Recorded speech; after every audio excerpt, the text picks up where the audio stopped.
आपण पाहत आहे टीव्ही मराठी 24 न्यूज।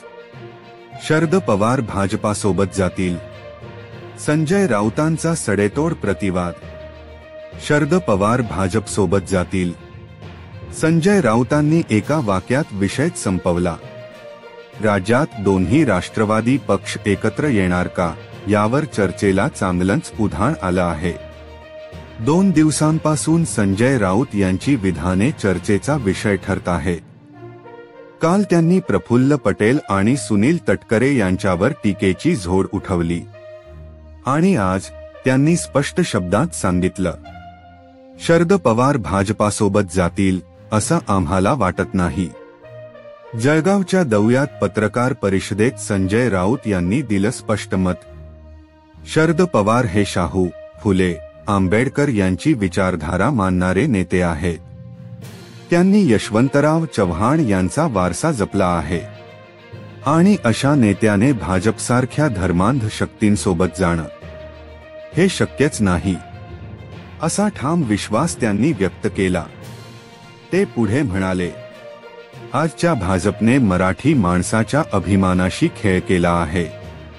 मराठी माणसाच्या उद्धारासाठी बाळासाहेब ठाकरेंनी शिवसेना स्थापन केली आणि आजचे सत्ताधारी म्हणतात, आम्ही बाळासाहेबांचे खरे वारस। राऊतांनी प्रताप सरनाईक यांच्या विधानालाही खडसावलं। हिंदी आमची लाडकी बहीण आहे असं म्हणणाऱ्यांना राऊतांचा प्रतिप्रश्न, मराठी माणसाच्या हिताची हीच भूमिका का? तुमचा विचार हा भाजपचा विचार, अमित शहांचा विचार। गुलाबराव पाटलांवरही त्यांनी साधली थेट टीका। तुम्हाला जे यश मिळालं ते सरळ मार्गाने नाही मिळालं। तुमच्या काळात महिलांना रस्त्यावर प्रसूती करावी लागते, रुग्णवाहिका मिळत नाही। हे राज्याचं तोंड काळं करण्यासारखंच आहे। अनिल गोटेंच्या मुद्द्यावरही राऊत स्पष्ट बोलले, आम्ही अनिल गोटे यांच्या सोबत आहोत। फडणवीस म्हणतात भ्रष्टांना जेलमध्ये टाकू, पण कोणावर कारवाई केली?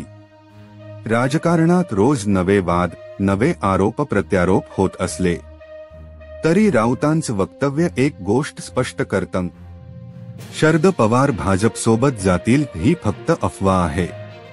अशाच ठळक आणि स्पष्ट राजकीय बातम्यांसाठी पाहत रहा टीव्ही मराठी 24 न्यूज।